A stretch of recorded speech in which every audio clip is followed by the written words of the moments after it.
নমস্কার। আজকে টলিউড রিপোর্টারে কী কী থাকবে সেটা বলার আগে তোমাদের লাইফে কতটা রংবাজি আছে সেটা বরং একটু চেক করে নেওয়া যাক। আসলে রংবাজি কিন্তু আমরা প্রত্যেকেই করি। মানে ধরো পাড়ার মোড়ে বেরিয়ে একটু আধটু রংবাজি না করলে বোধহয় আমাদের কারুরই পেটের ভাত হজম হয় না। কিন্তু প্রবলেম হচ্ছে এই রংবাজি করতে গিয়ে অনেকেই অনেক রং কাজও করে ফেলে। তোমরা করেছো নাকি সেরকম কোনো রং কাজ? রংবাজি করতে গেলে যে রং কাজ করতেই হবে তার কোনো কিন্তু বাধ্যবাধকতা নেই, সেটা অন্তত দেব জানে।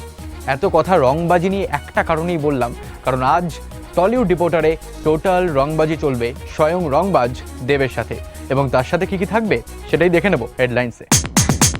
এই সপ্তাহে টলিউড রিপোর্টারে আমরা দেখব দেবের রংবাজি। সত্যান্বেষীর কফি মাগ রিভিলড হলো শপ স্টপে।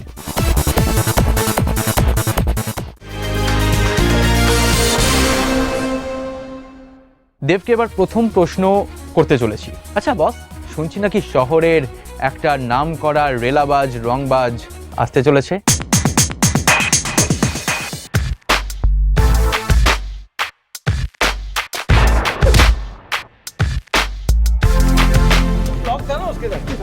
नहीं नहीं इसके साथ बस वाले के साथ हाथ से ना हाँ हाँ सीधे देखो थोड़ा इधर आ जाओ ये किया हाँ আচ্ছা এই রংবাজটা ডেফিনেটলি ক্যারেক্টারটা প্লে করছি আমি আমার পরের ছবি রংবাজের জন্য।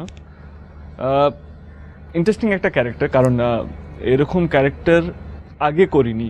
It's a different kind of character, যেটা মানে প্রথমবার মানে একটা ক্যারেক্টার যেটা প্লে করছি সেটা জেল থেকে বেরোনো একটা কয়েদির একটা ক্যারেক্টার করছি। তো ভীষণ ইন্টারেস্টিং, ভীষণ একটা ম্যাচিওর্ড একটা ক্যারেক্টার। বিলিভ মি, যখন আমার কাছে প্রথমবার গল্পটা এসেছিলো তখন definitely I was very surprise, কারণ এরকম একটা ম্যাচিওর্ড ক্যারেক্টার আমি করিনি। তো ইনফ্যাক্ট প্রথমবার আমার এখনও মনে আছে, রাজাদা আমাদের যিনি ডিরেক্টর ছবি, উনি আমাকে বললেন কি দেব এবারে একটু অন্যরকম ক্যারেক্টার করার সময় চলে এসছে। তো আমি বললাম কি তুমি কি শিওর, মানে তুমি কি 100% শিওর কি এরকম ধরনের ক্যারেক্টার আমি করতে পারবো, যে 15 বছর জেলে ছিল, সে বেরিয়ে একটা মিশনে থাকে, সারাক্ষণ একটা কিছু না কিছু ওর একটা মিশন আছে যেটাকেও কমপ্লিট করতে চায়।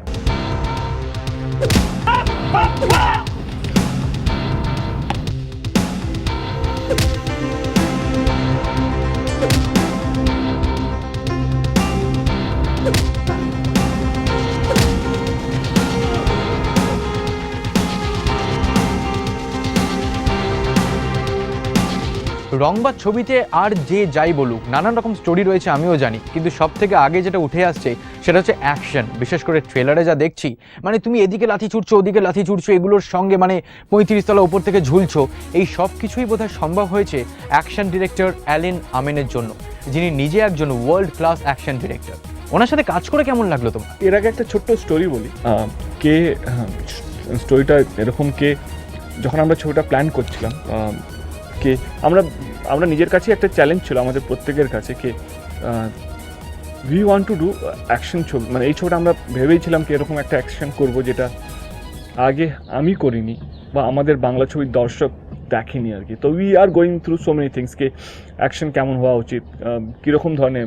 দেন we came across some Hollywood films, মানে যেখানে মানে এই যে আমরা দেখিয়ে থাকি আর্নল্ড উপর থেকে ঝাঁপ দিচ্ছে, একটা মানে হেলিকপ্টার দিয়ে ইউজ করছে, আর্নল্ড বা সিলভাস্টার স্ট্যালোন, মানে এরা এরকম ধরনের ছবি করে থাকে যারা মানে হার্ড করে যেরকম হয় না, স্টান্ট করে থাকে। তো আমি, রাজাদা অ্যান্ড রানেদা, আমরা তিনজন বসেছিলাম কীভাবে কী করা যেতে পারে, কাকে আমরা হায়ার করতে পারি যে অ্যাকশন ডিপার্টমেন্টটা খুব ভালো করে সামলাবে। Then we came across the name Allan Amin, যে আই থিঙ্ক ইন্ডিয়ার ওয়ান অফ দ্য বেস্ট বা ইন্ডিয়ার বেস্ট স্টান্ট কোঅর্ডিনেটর বা অ্যাকশন ফাইট মাস্টার।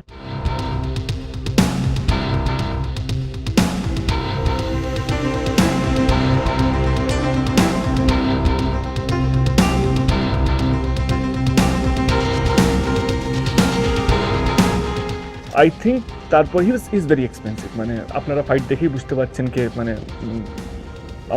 আমি জানি কি প্রচুর খরচা করেছে রানেদা, আমাদের যিনি প্রডিউসার। প্রত্যেক কটা ফাইট সিকোয়েন্স প্লিজ যখন ছবিটা দেখবেন তখন আপনারা নিজেরাই বলবেন কি না সত্যি এটা সত্যি ভেরি এক্সপেন্সিভ ফাইট সিকোয়েন্সগুলো।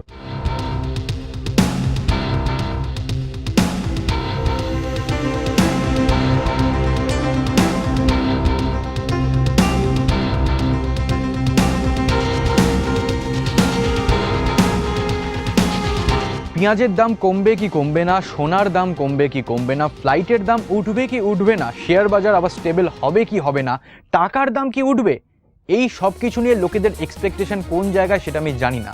তবে রংবাজ নিয়ে কিন্তু এক্সপেকটেশন চূড়ান্ত ছিল। মানে ফার্স্ট লুক রিভিল হওয়ার আগে থেকে রংবাজ নিয়ে লোকজন টুইটারে, ফেসবুকে নানান রকম কমেন্ট করতে শুরু করেছিল। তুমিও নিশ্চয়ই এক্সাইটেড, ইজন্ট ইট? কারণ এখন তো ট্রেলার লঞ্চ হয়ে গেছে, গানগুলো দেখানো হয়ে গেছে। কতটা এক্সাইটেড তুমি এই এক্সাইটমেন্টের জন্য? রংবাজের ট্রেলারটা কেমন হবে, ফার্স্ট লুকটা কেমন হবে, তো we have plan so many things. এই স্টান্টগুলো দেখাবো, এই স্টান্টগুলো এরকম ওরকম। আমরা খুবই নার্ভাস ছিলাম কি ফার্স্ট লুকটা যেন ওয়াও একটা ফ্যাক্টর হয়। তো আমার এখনও মনে আছে কি প্রত্যেক দিন টুইট আসতো, যবে থেকে তোমরা দেখিয়েছো ব্যাংককে রংবাজি, তখন থেকে প্রচুর টুইট আসতো, ফেসবুকে কমেন্ট আসতো কবে দেখবো ফার্স্ট লুক। তো একটা ইমেন্স প্রেশার ছিল আমাদের উপরে। তো আই স্টিল রিমেম্বার যেদিন আমরা লঞ্চ করলাম আমাদের ফার্স্ট লুক সো কল ট্রেলারটা, and I was super happy কি দর্শক ভীষণ পছন্দ করেছে। অ্যান্ড আই স্টিল রিমেম্বার কিছু কমেন্ট তো মানে আউট অফ দ্য ব্লু ছিল কি এরকম অ্যাকশন ইন্ডিয়াতে হয়নি এর আগে, অ্যান্ড সো মেনি থিংস। তো the best part is that কি আমি হায়দ্রাবাদে শ্যুট করছিলাম বিন্দাসের জন্য। ওইখানে আমাকে অ্যালান আমিন ফোন করলো कि देव कैसा लगा तेरे को एक्शन वाला? सर मुझे तो डर लग रहा है। बोलता नहीं, मैंने बॉम्बे में हर प्रोड्यूसर को दिखाया, हर बैनर को दिखाया, and they are super excited कि ऐसा पिक्चर भी होता है बंगाली में। तो I think it's a compliment, and পুরো ক্রেডিটটা যায় আমাদের producer Surinder Films and definitely Raja Chanda. এই প্রশ্নটা তোমার থেকে বেটার বোধহয় আর কেউ উত্তর দিতে পারবে না। এতগুলো ছবি করেছো তার সাথে, তোমাদের মধ্যে যে কেমিস্ট্রিটা ছিল সেটা বোধহয় ফিজিক্সে পরিণত হতে চলেছে। কোয়েলের কথা বলছি, কেমন লাগলো ওর সঙ্গে কাজ করে? মানে কো স্টার হিসেবে ও কেমন? One of my favourite costar, I love to work with you, and I think এই ছবিতে তুমি যা পার্ট করেছো, আই থিঙ্ক আমি প্রত্যেকটা সময় কমপ্লেক্স খেয়ে যেতাম। মানে এই ফুটেজটা প্লিজ দেখিও, তোমাদের কাছে নিশ্চয়ই যাবে সঙ্গে বাংলার কাছে, কি আমরা হেলিকপ্টার থেকে ঝাঁপ দেবো। তো তার প্র্যাকটিস চলছিল কি একটা বাসের উপর থেকে আমরা ঝাঁপ দেবো আর কি। আই স্টিল রিমেম্বার আমাদের অর্ধেক দিনটা শেষ হয়ে গেল ও ঝাঁপ দেবে, ও প্র্যাকটিস করবে বলে, but I think she did it, and she did it in a super way. Being a girl, তুমি আই থিঙ্ক ইনফ্যাক্ট আমার সামনে তুমি সুপার হিরোইন হয়ে গেলে। মানে তুমি আমাদের যদি উমেন ওরিয়েন্টেড যদি অ্যাকশন ছবি হয়, I think you fit the role and you are just apt in the film.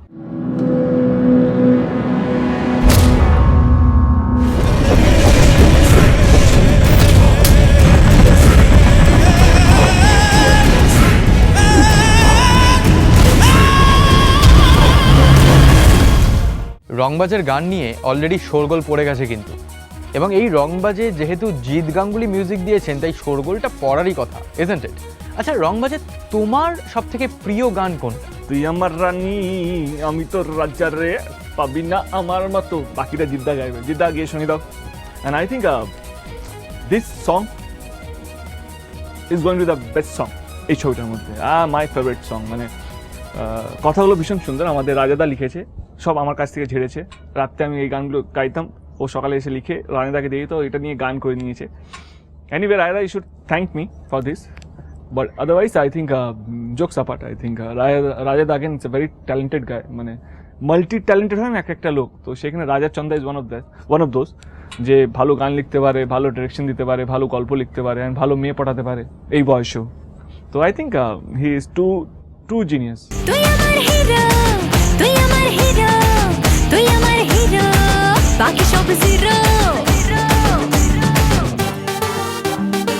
Ciao, siamo nel backstage qui a Milano del film e abbiamo qui una ballerina italiana. Come ti chiami? Francesca. Ok, Francesca, ti posso chiedere cosa ne pensi? Sì, però camera চালাচ্ছিস বন্ধ কর না। Hit Ganguly মানে যা দিচ্ছেন তাই এখন hit. আমি জিদ্দার কথা বলছি। রংবাজে জিদ্দা যে সুর দিয়েছে তাতে যে কটা গান দেখলাম প্রত্যেকটা কিন্তু এখনো পর্যন্ত সুপার হিট লাগছে বস। আর যে কটা গান আসতে চলেছে সেগুলোও আই হোপ সুপার হিট হবে।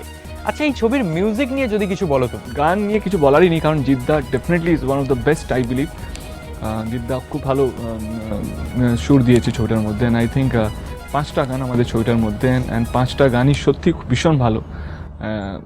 থ্যাংক ইউ জিদ্দা, আবার তুমি আমাদেরকে ভালো ভালো গান দিয়েছো, and will try our level best কি আমরা ভালো পারফর্ম করি আর যতটা ভালো সুর তার চেয়ে ভালো যেন ভিডিওটাও হয়, তার চেয়ে ভালো যেন আমরা পারফর্মও করি, সো দ্যাট আমাদের যে যুগলবন্দিটা আছে সেই আই লাভ ইউ থেকে সেটা যেন থাকে, দর্শকের যেটা ভালো লেগে এসেছে আজ পর্যন্ত সেটা যেন আগামীকালও ভালো লাগে, সেই চেষ্টা আমি বা তুমি আর আমাদের পুরো টিম সবসময় করে থাকি।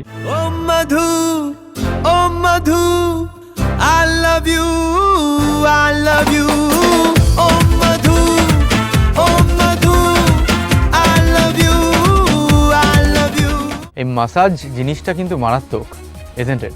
মানে মাসাজ একদিকে ভালো আর একদিকে খারাপ। ভালো দিকটা তো ডেফিনেটলি মানে মাসাজ করলে গায়ের ব্যথা কমে যায়, আর খারাপ দিকটা কি সেটা নয় এখন নাই বা বললাম।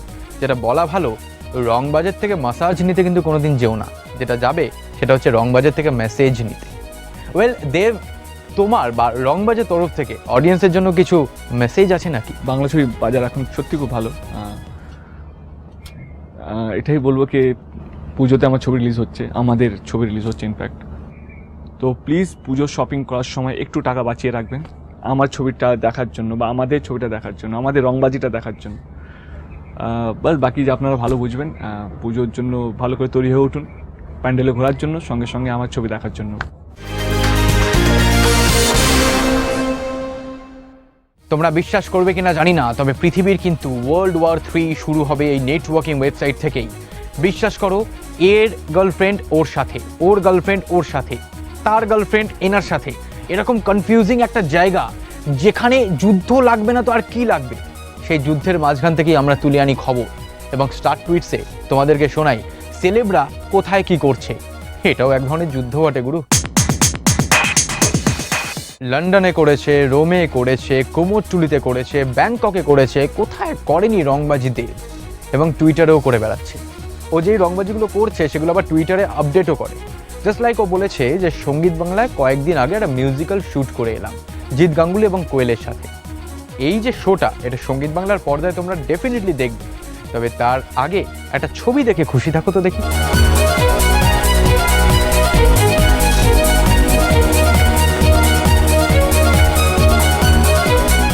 আজকাল টুইটারে সবাই ফটো আপলোড করছে। টালির বাড়ি ছেড়ে আমাদের ভারতীয় জমিতে আবার ফিরে এসেছে আমাদের রাজা চন্দ, মানে রংবাজের ডিরেক্টর রাজা চন্দ। টালি ইন দ্য সেন্স ইটালিতে শ্যুট চলছিল, তো সেখান থেকে আবার ভারতে ফিরে এসেছে, তার একটা সুন্দর ছবি দেখে নাও, একদম মাখন মার্ক।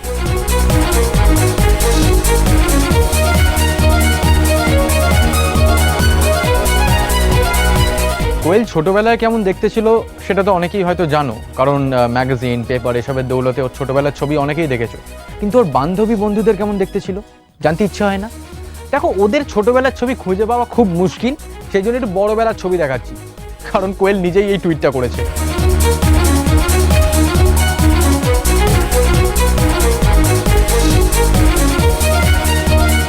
সুজয়দার একটা অদ্ভুত টুইট দেখলাম আমি, মানে সুজয় ঘোষের। তিনি বলেছেন পরের সপ্তাহের মধ্যে যদি সত্যান্বেষী 2 কোটি টাকার ব্যবসা না করে তাহলে কি করবেন তিনি সেটা ডিটেলসে লেখেননি। মেবি এর সাথে কোনো না কোনোভাবে বব বিশ্বাস জড়িত, কিন্তু তিনি ফাইনালি বলেছেন যে সবটাই তিনি ছেড়ে দিলেন ভগবানের ওপর এবং ঋতুপর্ণ ঘোষের ওপর।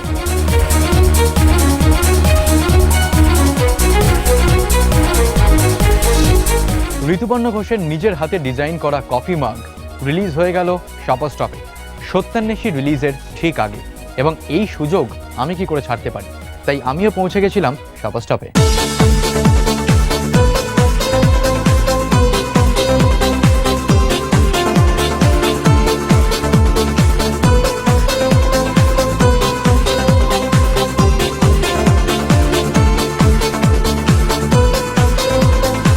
ঋতুপর্ণ ঘোষের হাতে, মানে নিজের হাতে ডিজাইন করা একটি কাপ আজ রিলিজ হলো শপার্স স্টপে। ওয়েলকাম টু দ্য, শুধু আমি রিভিলের জায়গাতে কেন বলবো, এরকম একটা মানে দুর্দান্ত একটা ইভেন্ট যেখানে সত্যান্বেষীর সঙ্গে শপার্স স্টপ একভাবে জড়িয়ে গেল, এরকম একটা ইভেন্টে আপনি আজ শপার্স স্টপের তরফ থেকে সব থেকে আগে যে প্রশ্নটা করবো সেটা হচ্ছে এই টোটাল ব্যাপারটার চিন্তাটা মাথায় এলো কী করে, মানে কীভাবে এটা সম্ভব হলো একসাথে? Of course, I mean Venkatesh Films, Sri Venkatesh Films এর মুভি সত্যান্বেষী অফকোর্স একটা খুব বড় ভালো ঋতুপর্ণ ঘোষের শেষ ছবি। শপার্স স্টপ যখনই এই সুযোগটা পেয়েছে এই ছবির সঙ্গে জোড়ার, আমরা ইমিডিয়েটলি হ্যাঁ বলে দিয়েছি। আর সবচেয়ে বড় কথা হচ্ছে ঋতুপর্ণ ঘোষের যেহেতু এটা শেষ মুভি আর তার এই যে কাপ যেটা তার যে একটা আঁকা ছবি যেটা তুলে ধরেছে কাপটা, সেই জিনিসটা শপার স্টপ একটা মাগের মধ্যে দিয়ে এক্সক্লুসিভ শপার স্টপ স্টোর থেকে রিটেল হচ্ছে কলকাতা স্টোর আর দুর্গাপুর, এরকম একটা সুযোগ আমরা কোনো সময় ছাড়তে চাইনি। তো সেই হিসেবে আমরা সবসময় ইনফ্যাক্ট আমরা আগেও ফিল্মের সঙ্গে যুক্ত ছিলাম, আগে অনেক সিনেমা করেছি, আমাদের এক্সক্লুসিভ লাইন্স হয়েছে যেগুলো যেমনি ওম শান্তি ওম, লাভ আজকাল, কার্তিক কলিং কার্তিক। তো এই কনভিকশন নিয়ে আমরা এই সত্যানিশের সঙ্গে যুক্ত হয়েছি।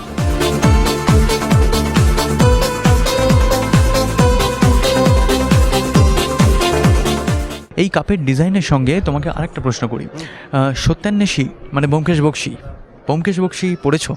হ্যাঁ নিশ্চয়ই, ব্যোমকেশ বক্সী আমাদের ছোটোবেলাকার ফেভারিট গোয়েন্দা, মানে ফেলুদা, ব্যোমকেশ, এরা চিরকালই আমাদের ছোটোবেলাকার সবার ফেভারিট গোয়েন্দা ছিলেন।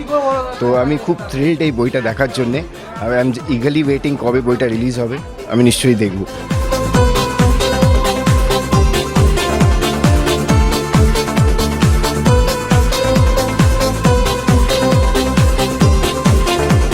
ঋতুপর্ণ ঘোষের ছবিতে বোধহয় প্রথমবার এরকম হলো যে একটা মার্চেন্ডাইজ রিলিজ করা হলো যেটা ঋতুপর্ণ ঘোষের নিজের ছবিতে আঁকা, মানে নিজের হাতে আঁকা। তো সে ব্যাপারে সুজাতা কিছু বলবে? না, আমার খুব ভালো এই যে এই উদ্যোগটা যেটা শপার স্টপ নিয়েছে, খুব ভালো। কারণ সাধারণত না এইগুলো আর অলওয়েজ রিস্ট্রিক্টেড টু বড় বড় সিনেমা। তো এই একটা রিজিনাল সিনেমা, একটা ভালো বাংলা সিনেমাকে সাপোর্ট যেটা করছে, খুব ভালো। কারণ এইভাবেই পাবলিসিটি হয় আর এইভাবেই সিনেমাগুলো মনের মধ্যে থেকে যায়। আই হোপ এটা আরম্ভ, যেটা ঋতুতে আরম্ভ করে দিয়ে গেলেন, যেটা শপার স্টপ করছে, আগে গিয়ে যেন আরও অনেক হয়, বলে আমাদেরও সুবিধা। আমি যখন সিনেমা করবো আমিও এসে আর বলবো আর আমার কাপ নাও, আর চামচে টামচে কিছু করে দাও। এই কাপটা শুটিংয়েও বোধহয় ইউজ করা হয়েছিল বা শুটিংয়ের সঙ্গে কোনোভাবে জড়িত ছিল? এটা এই পার্টিকুলার কাপটা নয়, মানে ঋতুদার একটা এরকম কাপ ছিল যেটা ঋতুদা ব্যবহার করতো।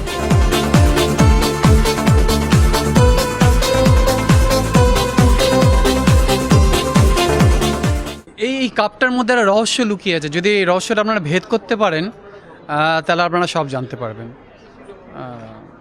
এইটুকুই বলতে পারি, এর বেশি বললে সিনেমাটা ফাঁস করে দেবো।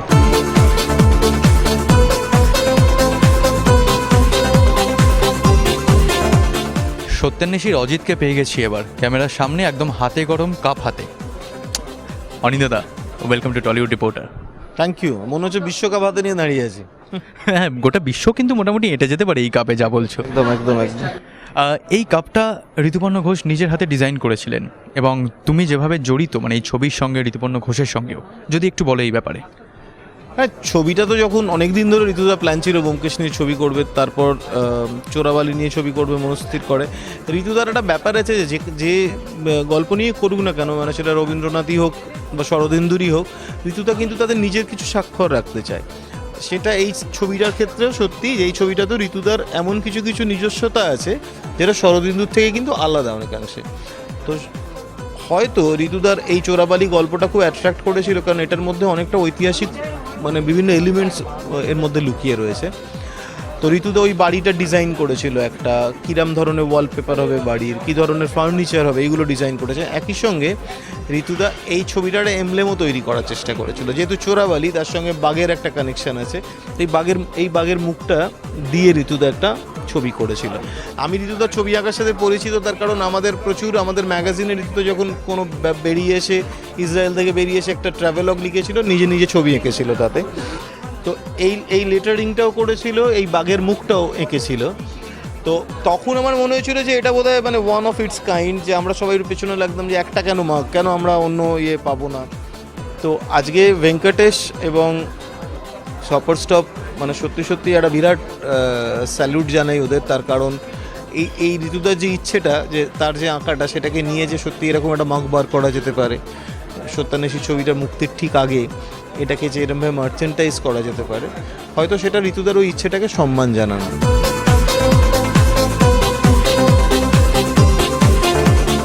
ফ্যাশন গিফট পার্টনার ফ্যাশন আর বিগ বাজার, get the best fashion deals only on fashion Friday. 2000 টাকার আনকন্ডিশনাল গিফট ভাউচার রয়েছে তোমাদের জন্য।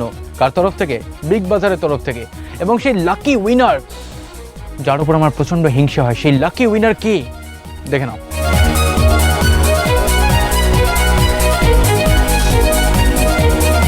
এই যে লোকটার নামটা দেখলে, এই লোকটার ওপর আমার প্রচণ্ড হিংসে আছে এবং আমি ডেফিনেটলি জানি যে কোনো না কোনো দিন আমার ওপর আমার ডিরেক্টর, আমার প্রডিউসার সবাই দয়া করবে এবং 2000 টাকার গিফট ভাউচার প্রত্যেক সপ্তাহে আমাকে দেওয়া হবে। গড়গড় করে কথাগুলো বলে গেলাম কারণ আমি জানি আমি কোনো দিনই পাবো না। আজকের মতন শেষ করলাম টলিউড রিপোর্টার। যাওয়ার আগে বলে যাই, এই যে আমার উপরে যা দেখছো, এই টি শার্টটা, এটা আমরা এনেছি শপার স্টপের থেকে, মানে আমাদের ড্রেসিং পার্টনার শপার স্টপ এবং রেডিও পার্টনার ফিভার 104, 3টে থেকে 5টা, আর যে সৌরভকে টাটকা টলিউডে শুনতে ভুলো না। আজকের মতন চললাম, ভালো থাকবে, ভালো খাবে এবং ভালোভাবে ঘুমাবে। টাটা।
দেখে ওই দু চোখের দৃষ্টি, ভালোবাসা জাগাতে জানে সবারই প্রাণে, সবারই প্রাণে, সবারই প্রাণে, সবারই প্রাণে।